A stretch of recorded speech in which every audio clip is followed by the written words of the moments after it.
Bismillahirrahmanirrahim. Assalamu alaikum viewers. How are you? I am Asad Zamir, your chemistry instructor. Here we will be discuss chemistry throughout and we will be discuss only basic chemistry, basic introduction and basic concepts of chemistry about the topics of FSC first year and second year. I prepare all of you for MDCAT and conceptual study. So today our basic topic is, our basic lecture is Fajan rule. I will be discuss Fajan rules. The camera Rashid Ali ka also. Rashid Ali ka. Fajan rules. Before starting Fajan rules, I am explaining some basic concepts of about Fajan rules. That is the application of Fajan rule. Fajan rule को जब भी हम start करेंगे, Fajan rule को start करने से पहले आपको ये पता होना चाहिए कि Fajan rule में है क्या चीज़. Fajan rule हम पढ़ते क्यों हैं. Fajan rule इंतहाई इंपॉर्टेंट पॉइंट से, इंतहाई इंपॉर्टेंट टॉपिक से. यहाँ पे फजान रूल, अगर जब भी आपको फजान रूल समझ आए तो आप ईटा में तकरीबन 80 में ईटा एमडीकेट केमिस्ट्री में तो ऑलमोस्ट 60 एमसीक्यूज होते हैं केमिस्ट्री के. तो केमिस्ट्री में एक्सपेक्टेडली आप 15 to 20 एमसीक्यूज इस पॉइंट से सिर्फ कवर कर सकते हो, क्योंकि यहाँ पे आपको सब कुछ फजान रूल ये सिंपली आपको सॉल्युबिलिटी के, स्टेबिलिटी के बारे में बताता है. स्टेबिलिटी, जब भी आपको स्टेबिलिटी का पता हो कि मतलब कोई कंपाउंड स्टेबल हो, कोई कंपाउंड अनस्टेबल हो, तो स्टेबिलिटी के बाद आप जो भी उससे कुछ भी रिजल्ट निकाल सकते हो. तो सबसे पहले फजान रूल का जो पहला कंसेप्ट है सॉल्युबिलिटी. आपके पास एमसीक्यूज आता है, ऑप्शन है, लेट्स सपोज मैं सिंपल एक एमसीक्यूज बताऊँ, HF, HCl जो नॉर्मल आता है, HBr, HI, ये आपके पास ऑप्शन है. यहाँ पे स्टेटमेंट में इसलिए नहीं लिखता क्योंकि इसको हम बार बार अप्लाई करेंगे, चेंज करेंगे इसका स्टेटमेंट. तो सबसे पहले आप में ईटक में आपसे ये एमसीक्यूज पूछे जा सकता है कि which one is more soluble in given solvent या in given water. You can say because this will be only soluble in polar solvents, because these are compounds are polar, they are insoluble in non polar solvents.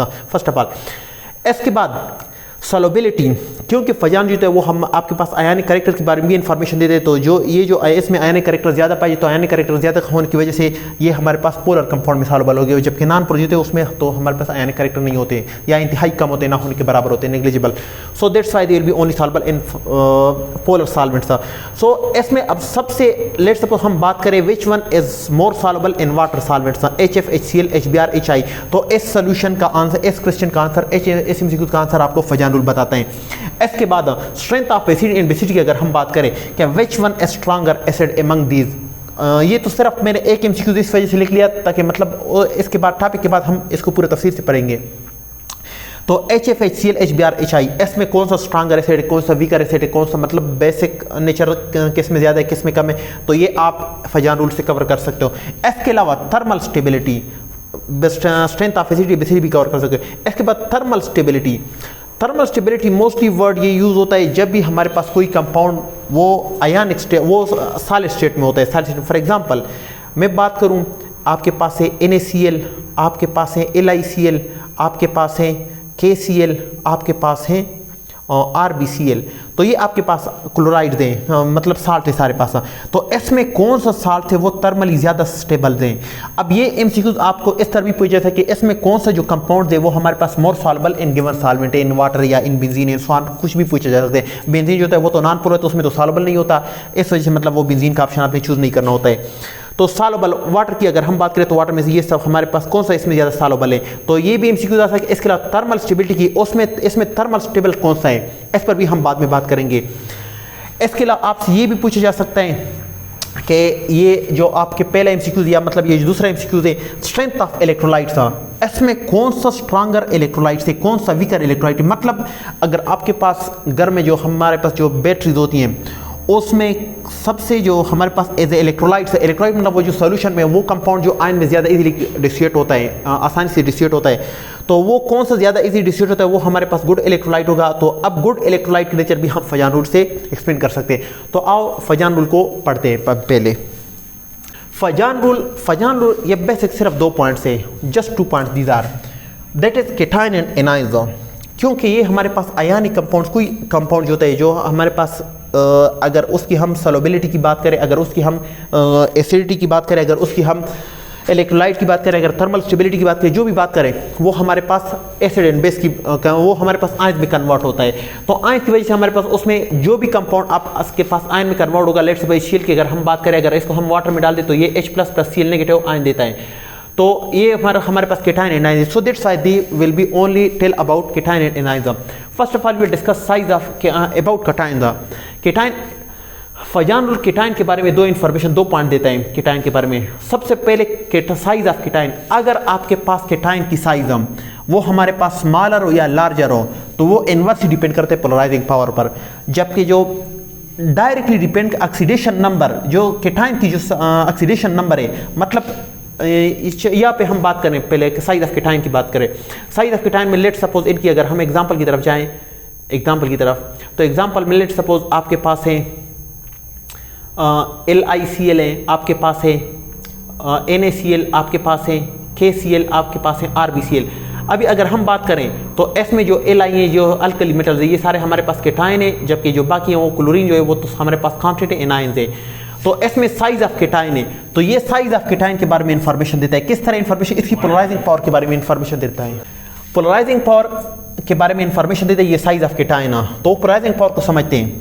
Oxidation number of cations, cation जो होता है cations उसकी oxidation number, मतलब oxidation number को हम इस तरह भी एक्सप्लेन करेंगे। लेट्स सपोज ये हमारे पास कैल्शियम +1 है, कैल्शियम +2 है, तो इसमें कौन से किसकी पोलराइजिंग पावर ज़्यादा होगी, तो इसको हम इस तरह डिफाइन कर सकते हैं। या इसके अलावा अगर हम बात करें एल्यूमिनियम +1, एल्यूमिनियम +2, एल्यूमिनियम +3, तो डिफरेंट स्टेट में, मुख्तलिफ स्टेट में ये हमारे पास मुख्तलिफ चार्ज इन पे ऑक्सीडेशन स्टेट होता है। या इसके अलावा अगर हम सिंपल मैंगनीज की बात करें, मैंगनीज की, तो मैंगनीज की अगर हम बात करें, मैंगनीज की हमने पढ़ा था या हम पढ़ेंगे आगे। मैंगनीज की ऑक्सीडेशन स्टेट वो +2 से लेकर +7 तक होते, +2, +3, +4, +5, +6, +7, मतलब oxidation with increasing oxidation number what will be effect of that on polarising power. So that is directly depend upon the polarizing power, the oxidation number. As the oxidation number increase, the polarizing power will be increased. So first of all, what is polarizing power? Polarizing power के बारे में जानते हैं कि polarizing power क्या है। Polarizing power ये the ability of a cation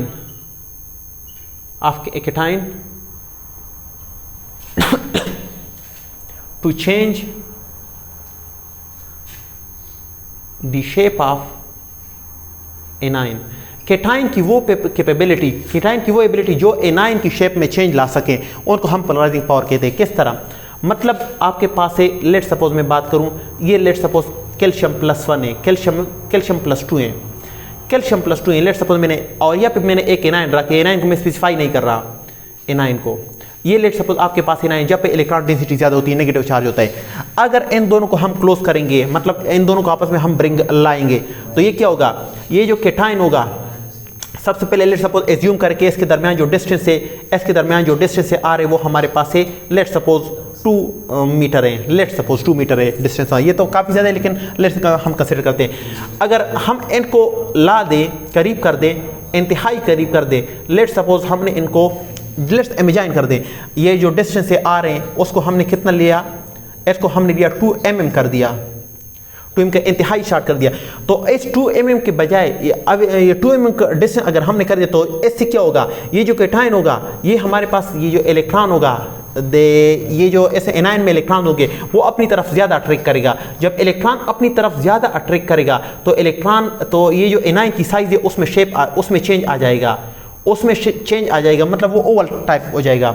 जब ये ओवल टाइप हो जाएगा, ये जो चेंज आ जाएगा, ये चेंज किस वजह से आ गया, ये केटाइन की पॉजिटिव नेचर की वजह से, मतलब वो इलेक्ट्रॉन अपनी तरफ अट्रैक्ट कर रहा है। जब इलेक्ट्रॉन अपनी तरफ अट्रैक्ट कर रहा है, तो अट्रैक्शन की वजह से जो एनाइन की साइज है उसमें चेंज आ गया। तो इसी केटाइन की वो कैपेसिटी, वो एबिलिटी, जो केटाइन की वो कैपेबिलिटी जो एनाइन की शेप में चेंज ला दे, उनको हम पोलराइजिंग पावर कहते हैं। तो अभी जिस तरह हम यहाँ पे आ जाएं पोलराइजिंग पावर की, साइज ऑफ केटाइन की, कि पोलराइजिंग पावर मैंने बात की कि साइज ऑफ केटाइन जितना भी स्मॉलर होगा, वो इनवर्स डिपेंड करता है पोलराइजिंग पावर पर। जितना भी केटाइन की साइज स्मॉलर होगी, उतना उनका पोलराइजिंग पावर ज़्यादा होगा। मतलब जितनी भी केटाइन की साइज स्मॉल होगी, उतनी वो एनाइन की शेप में ज़्यादा चेंज ले आएगा। यहाँ पे बात करें LiCl है, NaCl है, KCl है, RbCl है। अगर देखें क्लोरीन जो एनाइन दे, एनाइन की अगर हम बात करें, एनाइन तो कांस्टेंट है, या एनाइन तो सेम है, उनका शेप तो सेम है, जबकि क्योंकि सब जगह क्लोरीन है। अगर हम बात करें केटाइन की, तो केटाइन की अगर हम शेप की या साइज की बात करें, तो वो इंक्रीज होता है from top to bottom, simply increase होता है। मतलब लिथियम Li+ जो है उनका साइज स्मॉलर है, Rb+ का साइज जो है वो हमारे पास लार्जर है। तो इसके मुताबिक according to Fazan rules, Li+ जो होगा वो हमारे पास जो एनायन होगा वो ज़्यादा पोलराइज करेगा या वो ज़्यादा हमारे पास उसकी शेप में ज़्यादा चेंज लाएगा। जब ज़्यादा चेंज लाएगा तो Li+ और Cl के दरमियान जो इंटरेक्शन होगी वो हमारे पास स्ट्रांगर होगी as compare to when we study here then RbCl। RbCl में जो रोबेडियम में क्लोरीन की साइज तो वो सिमिलर है, जबकि रोबेडियम में रोबेडियम प्लस है वो हमारे पास यहाँ पे साइज और जो ऑक्सीडेशन नंबर है वो भी सारे के टाइम पर सिमिलर है। और अभी अगर हम बात करें साइज की इनकी तो रोबेडियम की साइज इंतहाई ज़्यादा है। जब रोबेडियम की साइज ज़्यादा है तो ज़्यादा साइज होने की वजह से वो हमारे पास इनवर्स डिपेंड कर रहे हैं, तो उसकी पोलराइजिंग पावर कम होगी। जब कम होगी तो वो क्लोरीन की शेप में ज़्यादा चेंज नहीं ला सकेगा। जब ज़्यादा चेंज नहीं ला सकेगा तो इस वजह से हमारे पास क्या होगा, ये ज़्यादा हमारे पास स्टेबल नहीं होगा, नहीं तो ये हमारे पास ज़्यादा क्या होगा, ज़्यादा हमारे पास इसके दरमियान अट्रैक्शन नहीं होगा ज़्यादा। अच्छा, इसके बाद ऑक्सीडेशन नंबर की अगर हम बात करें, ऑक्सीडेशन नंबर ये इंतहाई इंपॉर्टेंट फैक्टर्स हैं। इनको मैं पहले यहाँ पे थोड़ा एक्सप्लेन करता हूँ, फिर यहाँ से बाद में मिटाता हूँ। सही, अब यहाँ पे बात करें जिस तरह मैंने बात की कि पोलराइजिंग पावर की, इन शॉर्ट में पोलराइजिंग पावर PP लिखता हूँ। पोलराइजिंग पावर वो डायरेक्टली डिपेंड करता है ऑक्सीडेशन नंबर पर। इस पॉइंट को थोड़ा एक्सप्लेन करते हैं। जिस तरह हमने पढ़ा पोलराइजिंग पावर, इन शॉर्ट में PP लिखता हूँ यहाँ पे, polarising power was directly proportional to oxidation number. Oxidation number पे हमारे पास किस तरह डायरेक्ट डिपेंड करते हैं, polarising power of cation. Polarising power of हमेशा केटायन की हम बात कर रहे हैं, तो केटायन की अगर हम बात करें पोलराइजिंग पावर, लेट्स सपोज इनकी एक एग्जांपल लेते हैं। एग्जांपल किस तरह लेते हैं, एक हमारे पास है Na2CO3 सोडियम कार्बोनेट, दूसरा है हमारे पास मैग्नीशियम कार्बोनेट। अब यहाँ पे अगर हम बात करें तो मैग्नीशियम कार्बोनेट है और सोडियम कार्बोनेट है, तो इसमें हमारे पास कौन सा हमारे पास ज़्यादा सॉल्युबल है, इसमें हमारे पास कौन सा ज़्यादा सॉल्युबल या कौन सा हमारे पास स्टेबल है, इसकी हम थोड़ा एक्सप्लेनेशन करते हैं। तो अगर हम यहाँ पे बात करें इनकी, हमारे पास आयंस की कंस्ट्रक्शन कुछ इस तरह है कि कार्बोनेट पर हमारे पास -2 चार्ज होता है और जो सोडियम होता है उस पर हमारे पास कार्बोनेट पर चार्ज किस तरह हमारे पास -2 होता है, वो हमारे पास कुछ इस तरह -2 होता है उनका। एक कार्बन 4 बॉन्ड बनाता है और एक ऑक्सीजन तो हमारे पास वो स्टेबल होता है, जबकि 2 ऑक्सीजन उस पर नेगेटिव चार्ज होता है, इस वजह से इस पर -2 चार्ज आता है। जबकि अगर हम मैग्नीशियम की बात करें तो मैग्नीशियम में इस पर +2 चार्ज प्लस कार्बोनेट की अगर हम बात करें तो कुछ इस टाइप का कंस्ट्रक्शन होता है, ऐसा ही ये स्टेबल होते हैं। अभी अगर कार्बोनेट एनाइन की साइज और एनाइन तो दोनों के हमारे पास एक जैसे एनाइन की, हम बात कर रहे हैं केटायन की भी हम ऑक्सीडेशन नंबर की बात कर रहे हैं। ऑक्सीडेशन नंबर में केटायन की अगर हम एक जगह पे हमारे पास एक केटायन पर +2 ऑक्सीडेशन है और दूसरे पर हमारे पास +1 ऑक्सीडेशन स्टेट है, +1 है +2 है, तो +1 +2 है। अगर हम बात करें सोडियम, ये हमारे पास +1 है, इसका जो ऑक्सीडेशन नंबर वो हमारे पास लेस है देन मैग्नीशियम, जो इसका जो ऑक्सीडेशन नंबर है वो हमारे पास +2 है। ऑक्सीडेशन नंबर की हम बात कर रहे हैं, ये जो है हमारे पास जो ऑर्डर हमने ड्रा किया वो ऑक्सीडेशन नंबर की बात की। तो ऑक्सीडेशन नंबर मैग्नीशियम की हमारे पास ज़्यादा है, सोडियम की कम है। तो मैग्नीशियम की जब ज़्यादा है तो इससे इफेक्ट क्या हुआ, इससे इफेक्ट ये हुआ कि वो हमारे पास जो एनाइन होगा वो हमारे पास अपनी तरफ ज़्यादा अट्रैक्ट करेगा। एनाइन जो होगा उनकी साइज़ या उनकी शेप में हमारे पास ज़्यादा चेंज ले आएगा। जब ज़्यादा चेंज ले आएगा तो मतलब उनका इंटरेक्शन कार्बोनेट के साथ ज़्यादा होगा, जबकि जो सोडियम होगा उनका हमारे पास इंटरेक्शन जो होगा वो हमारे पास कार्बोनेट के साथ कम होगा। तो इसका इफेक्ट मतलब ये तो सही हो गया, चलो हो गया कि मतलब इसका इफेक्ट ज़्यादा हो, या ये उस फलाने के एनाइन की शेप में ज़्यादा चेंज ले आता है या फलाने एनाइन की शेप में कम चेंज ले आता है। लेकिन इसका फ़ायदा क्या हुआ, फ़ायदा इसका ये होता है कि अगर हम बात करें कि which one is Na2CO3 MgCO3 which one is thermally stable, इसमें कौन सा जो होगा वो हमारे पास थर्मली ज़्यादा स्टेबल होगा। थर्मली स्टेबल मतलब अगर इसको हम हीट देने से हमारे पास हीट देने से क्या होगा इसका, अगर इसको हम हीट दें, अगर डेल्टा मतलब हीट, अगर इसको हम हीट दें तो इससे हमारे पास प्रोडक्ट क्या बनता है, इससे हमारे पास Na2O + CO2 ये इस तरह बनता है इनका प्रोडक्ट। अगर हम n को हीट दें, डेल्टा दें, हीट दें, तो इससे हमारे पास प्रोडक्ट क्या होता है, इसका प्रोडक्ट वो MgO + CO2 इसका प्रोडक्ट होता है। तो अगर इसको हम इस प्रोडक्ट में कन्वर्ट करें तो ये ज़्यादा हीट लेगा, या हमारे पास जो बेकिंग सोडा है वो हमारे पास सॉरी बेकिंग सोडा नहीं, वाशिंग सोडा वो हमारे पास ज़्यादा हीट लेगा। तो वाशिंग सोडा जो होता है वो हमारे पास कम हीट लेता है, नहीं ज़्यादा हीट लेता है, और ये जो होता है वो MgCO3 हमारे पास कम हीट लेता है। कम हीट क्यों लेता है, अब तो पॉइंट को तवज्जो दें। मैग्नीशियम कार्बोनेट की अगर हम बात करें तो मैग्नीशियम कार्बोनेट जो है वो हमारे पास स्ट्रांग अट्रैक्शन होता है एनाइन के साथ, क्योंकि इसका जो साइज है वो हमारे पास साइज ऑफ केटाइन वो स्मॉल है, जबकि केटाइन की साइज जितनी स्मॉल होगी उतनी हमारे पास एनाइन की शेप में ज़्यादा चेंज लाएगा। लेट्स सपोज ये हमारे कार्बोनेट की हमने जो बात की थी Mg+2 की अगर मैं बात करूँ तो वो इसके साथ आयनिकली इंटरेक्ट होता है, जबकि अगर हम CO3 की बात करें, CO3 की, तो CO3 में यहाँ पे हमारे पास वो जो वाशिंग सोडा है उसमें कुछ इस तरह होता है, ये जो Na+ है, एक का अट्रैक्शन इस तरह होता है आयनिकली इंटरेक्शन, और दूसरा जो उनका अट्रैक्शन कुछ इस तरह होता है। अभी जो Mg+2 है वो हमारे पास ये जो एनायन है उनकी साइज में ज्यादा चेंज ले आएगा, जबकि सोडियम जो है वो हमारे पास ज्यादा चेंज नहीं ला सकता, क्योंकि इसका ऑक्सीडेशन नंबर कम है, इसका ऑक्सीडेशन नंबर ज्यादा। ऑक्सीडेशन नंबर जितनी ज्यादा होगी वो हमारे पास direct proportional to polarising power का। सो जब ये ज्यादा चेंज ले आएगा तो इसका मतलब कि ये Mg+2 वो ऑक्सीजन अपनी तरफ ज्यादा अट्रैक्ट कर रहा है, जबकि सोडियम इतनी आसानी से अट्रैक्ट नहीं कर रहा +1 ऑक्सीडेशन स्टेट की वजह से। जब ये ज्यादा अट्रैक्ट कर रहा है तो मतलब इसको हम कम हीट देंगे, जब कम हीट देंगे, कम हीट की वजह से ऑक्सीजन जो वो आसानी से Mg+2 के साथ मिल जाएगा, तो MgO मतलब निकल जाएगा, मतलब कम हीट की वजह से। तो जब कम हीट की वजह से ये हमारे पास कन्वर्जन हो गया तो ये हमारे पास अनस्टेबल होगा, थर्मली अनस्टेबल होगा। अगर हम कार्बोनेट की बात करें, कार्बन या पे बेके वॉशिंग सोडा की बात करें, तो वॉशिंग सोडा में एक Na+ है और एक ऑक्सीजन है, तो इनका अट्रैक्शन आपस में इतना स्ट्रांगर नहीं है। जब इतना स्ट्रांगर अट्रैक्शन नहीं है तो स्ट्रांगर अट्रैक्शन ना होने की वजह से वो हमारे पास आसान भी यहाँ पे ऑक्सीजन जो वो सोडियम की तरफ आसानी से शिफ्ट नहीं हो सकता। जब शिफ्ट नहीं हो सकता तो ज्यादा हीट लेगा यहाँ पे शिफ्ट करने में, सो that's why they will B thermally high stable, they will get more heat. ये हमारे पास हाई हीट लेगा और ये हमारे पास कम हीट लेगा, तो ये स्मॉलर हीट से भी हमारे पास कन्वर्ट होता है, तो ये थर्मली अनस्टेबल हो गया, थर्मली अनस्टेबल की बात कर रहे हैं, और ये हमारे पास वो थर्मली हमारे पास मोर स्टेबल हो गया। और ये पॉइंट पर हम सॉल्युबिलिटी में भी एक्सप्लेन कर सकते हैं इस पॉइंट पर, लेकिन वो हम बाद में एक्सप्रेशन की तरफ जाते हैं। ये हो गया केटाइन का इफेक्ट। अब आते हैं एनाइन की इफेक्ट की तरफ। अगर हम एनाइन की बात करें तो एनाइन का ये इफेक्ट है size of anion, size of anion या अब हमारे पास फिर पोलराइजिंग पावर पोलराइजिबिलिटी आ गया। पोलराइजिबिलिटी सबसे पहले बिफोर आई एक्सप्लेन पोलराइजिबिलिटी। अच्छा, अभी हमने केटाइन पढ़ लिया, केटाइन के बाद अब आते हैं एनाइन की तरफ। तो एनाइन में size of anion, oxidation number, वो दोनों फैक्टर सेम है, लेकिन उसका इफेक्ट कुछ डिफरेंट है। लेकिन यहाँ पे हम पहले केटाइन की पोलराइजिंग पावर की बात करते हैं, अब एनाइन की हम पोलराइजिबिलिटी की बात करते हैं। तो एनाइन की पोलराइजिबिलिटी पहले पढ़ते, उसके बाद हम एनाइन की तरफ, एनाइन के इफेक्ट की तरफ आते हैं। पोलराइजिबिलिटी क्या होती है? The changes that can take place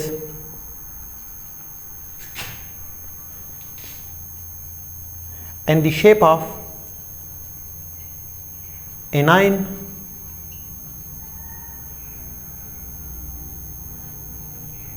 are called its polarizability। तो ये इनकी पोलराइजिबिलिटी, एनाइन की शेप में जो भी चेंज आ सकता है वो हमारे पास उनकी पोलराइजिबिलिटी कहलाता है। जिस तरह हमने यहाँ पे एग्जांपल की थी, यहाँ पे ऊपर वाला एग्जांपल की तरफ डायरेक्ट आ जाए, इनकी एग्जांपल जो है वो मैं ये शॉर्टकट ये ऊपर वाला करता हूँ।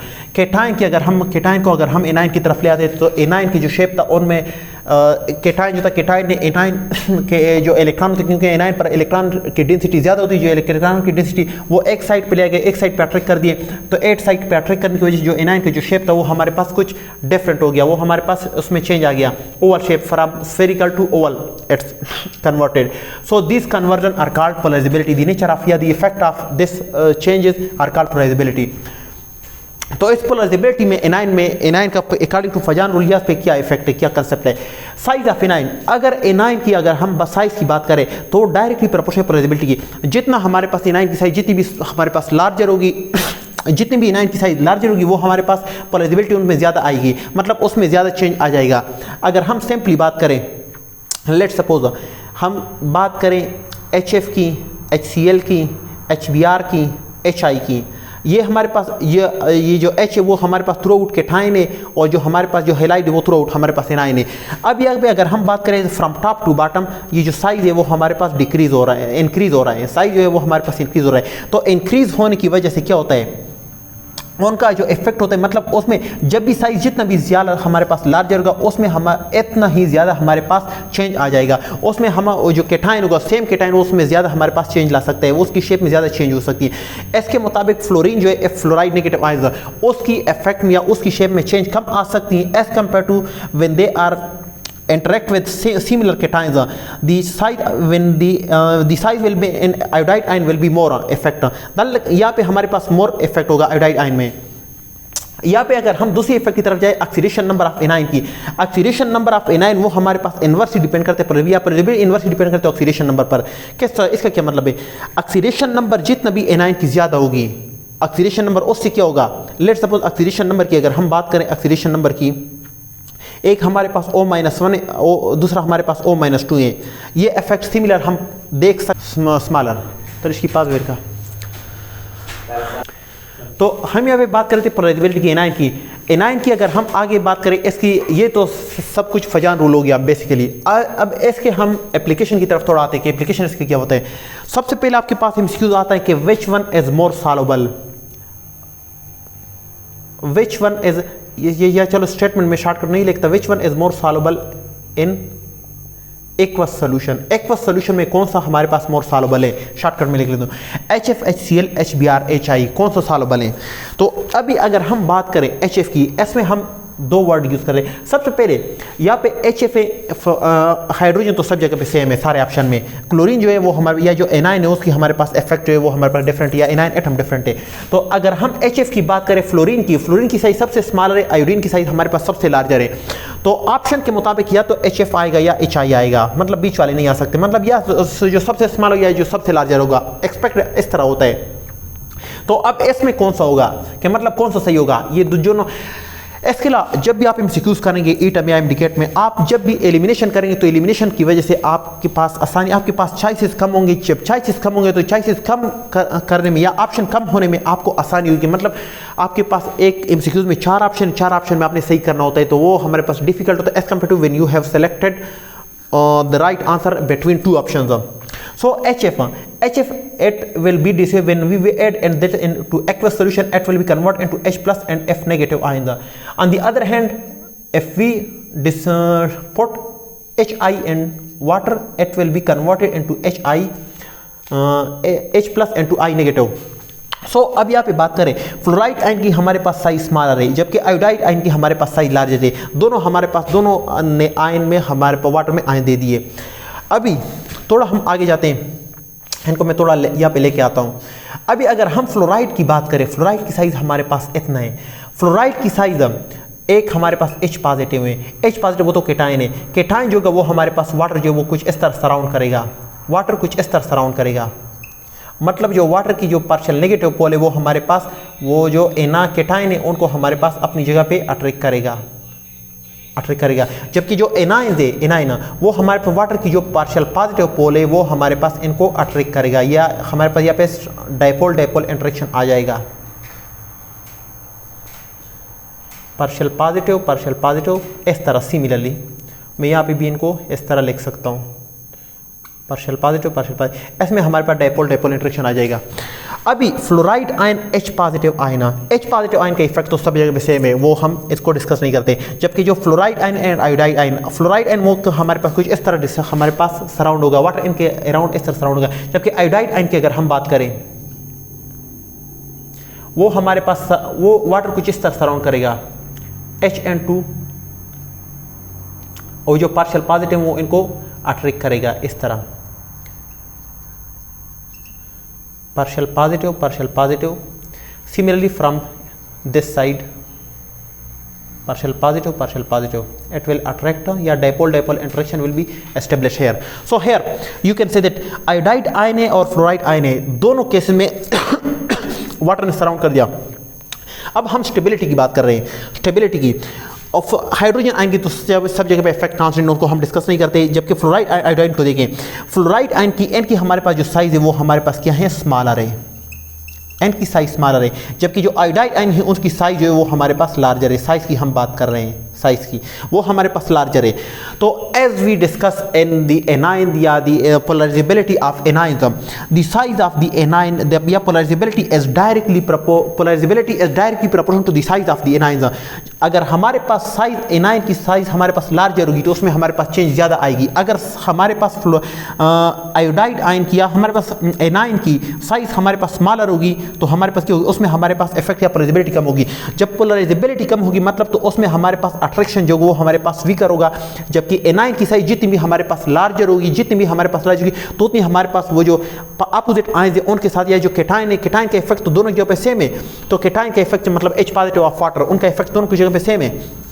तो हमारे पास यहाँ पे इफेक्ट जो होगा वो हमारे पास स्ट्रांगर होगा, क्योंकि आयोडाइड आयन जो है उसमें हमारे पास शेप में ज़्यादा चेंज आ जाएगा। जब ज़्यादा चेंज आएगा तो इनका अट्रैक्शन हमारे पास वो वाटर के साथ ज़्यादा होगा। जब ज़्यादा वाटर के साथ अट्रैक्शन होगा तो ये जो आयोडाइड आयन वो हमारे पास स्टेबल हो जाएगा। जबकि fluoride ion as compare to iodide they are not enough stable.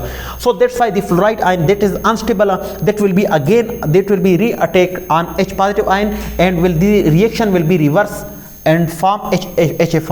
On the other hand, the iodide ion that is stable and that will be stabilized by water ion, will be given solvents, and this will be not attacked on H positive ion, and the reaction will not be move in backward direction. So that's why in the solution, in the mixtures, the HI that will be more soluble in the given solid in water. So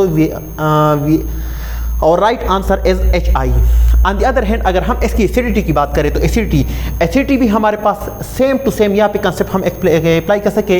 इसमें कौन सा हमारे पास stronger acid है, तो इसमें हमारे पास HI stronger acid है। HI या एसिडिटी हम अगर सिंपली हम बात करें इक्वस सॉल्यूशंस, अर्हीनियस कंसेप्ट की या ब्रांच-लॉरी कंसेप्ट की, जो कंपाउंड ज़्यादा H पॉजिटिव आयन देगा वो हमारे पास स्ट्रांगर एसिड होगा, जो हमारे पास कम पॉजिटिव आयन देगा वो हमारे पास मीडियम में या सॉल्यूशन में कम प्रोटॉन देगा, तो हमारे पास क्या होगा, वो हमारे पास वीक एसिड होगा।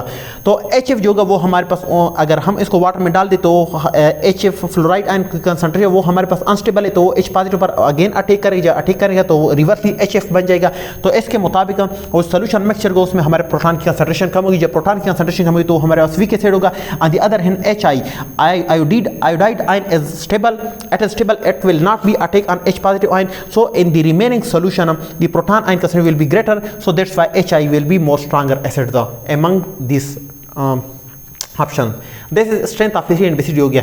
अभी अगर हम थर्मल स्टेबिलिटी की बात करें, थर्मल स्टेबिलिटी को हमने पहले भी एक्सप्लेन किया था कि Na2CO3 इसमें हमारे पास कौन सा स्ट्रॉन्गर, इसमें हमारे पास कोर्स में हमारे पास थर्मल स्टेबल है, जो Mg है उस पर हमारे +2 ऑक्सीडेशन स्टेट है, इस पर हमारे पास +1 ऑक्सीडेशन स्टेट है, और यहाँ पे हमारे पास -2 ऑक्सीडेशन है एनाइन पर। एनाइन के इफेक्ट दोनों जगह पे सेम है, तो ऑक्सीडेशन स्टेट हमारे पास +2 है। जब +2 है तो इनके यहाँ पे हमारे पास अट्रैक्शन ज़्यादा होगा, जब अट्रैक्शन ज़्यादा होगा तो वो हमारे पास इजीली MgO ले आएगा, जब MgO हमारे पास या इजीली MgO बनाएगा, जबकि कार्बन डाइऑक्साइड ना, जब MgO इजीली बनाएगा तो क्योंकि ऑक्सीजन जो वो ज़्यादा अपनी तरफ अट्रैक्ट करेगा, जब ज़्यादा अट्रैक्ट करेगा तो इजीली कम हीट की वजह से ये हमारे पास बन सकता है, तो ये हमारे पास थर्मली अनस्टेबल है। जबकि अगर Na2CO3 की हम बात करें वो हमारे पास थर्मली स्टेबल है। थर्मली स्टेबल क्यों है, क्योंकि Na2O जो है वो हमारे पास इसमें फोर्स ऑफ अट्रैक्शन हमारे पास या Na+1 जो है वो स्ट्रांगली हमारे पास ऑक्सीजन अट्रैक्ट नहीं कर रहा। जब स्ट्रांगली अट्रैक्ट नहीं कर रहा तो हमारे पास ज़्यादा हीट देने के बाद हमारे पास Na2O बनेगा। ये स्ट्रांगली अट्रैक्ट कर रहा है ऑक्सीजन इससे, तो जब ये स्ट्रांगली अट्रैक्ट करेगा तो ये हमारे पास कम हीट पर ये इजीली बन जाएगा, और ये हमारे पास ज़्यादा हीट पर, तो ये हमारे पास थर्मली स्टेबल है, हाईली स्टेबल है थर्मली। इसके बाद अगर हम बात करें स्ट्रेंथ ऑफ इलेक्ट्रोलाइट्स की, इसकी कंसेप्ट अगर HF HCl HBr इसकी अगर हम बात करें तो इसके मुताबिक HI जो है वो हमारे पास स्ट्रांगर इलेक्ट्रोलाइट, क्योंकि उसमें हमारे पास आयन ज़्यादा बन जाते हैं। अगर हम बात करें स्ट्रेंथ ऑफ इलेक्ट्रोलाइट की NaCl LiCl KCl RbCl, इसमें हमारे पास तो ये सारे साल्ट, इसमें कौन सा जो वो हमारे पास स्ट्रांगर इलेक्ट्रोलाइट है, तो NaCl जो है इसको अगर हम ऑर्डर में लें, क्लोराइड आयन जो है वो एनाइन है, उनका इफेक्ट हमारे पास सेम है, जबकि केटाइन जो है उनका इफेक्ट हमारे पास डिफरेंट है, या केटाइन जो है वो हमारे पास डिफरेंट इन नेचर है। तो डिफरेंट नेचर की होने की वजह से, और लेकिन यहाँ पे हमारे पास जो ऑक्सीडेशन नंबर है वो सब जगह सेम है, सिर्फ साइज में डिफरेंट है। साइज में भी कुछ इस तरह डिफरेंट है। Li सबसे पहले टॉप पे होता है, मतलब पीरियोडिक टेबल में अगर हम अल्कली मेटल में ग्रुप की बात करें तो सबसे पहले Li, उसके बाद Na, उसके बाद पोटाशियम, उसके बाद रोबेडियम। इसका साइज हमारे पास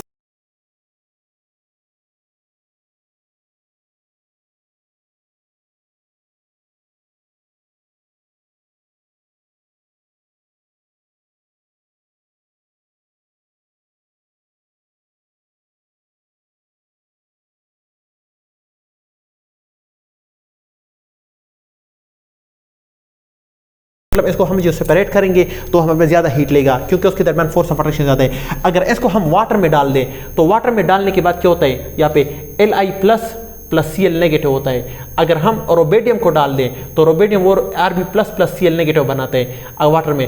अब ये जो वाटर है इनको सराउंड करेगा कुछ इस तरह, और वाटर की जो पार्शियल नेगेटिव वो इसको सराउंड करेगा पार्शियल नेगेटिव सिमिलरली, और इसको भी हमारे पास सराउंड करेगा वाटर, और पार्शियल नेगेटिव इनको सराउंड करेगा। जबकि क्लोरीन के इफेक्ट वो तो दोनों जगह पे हर जगह पे सेम है।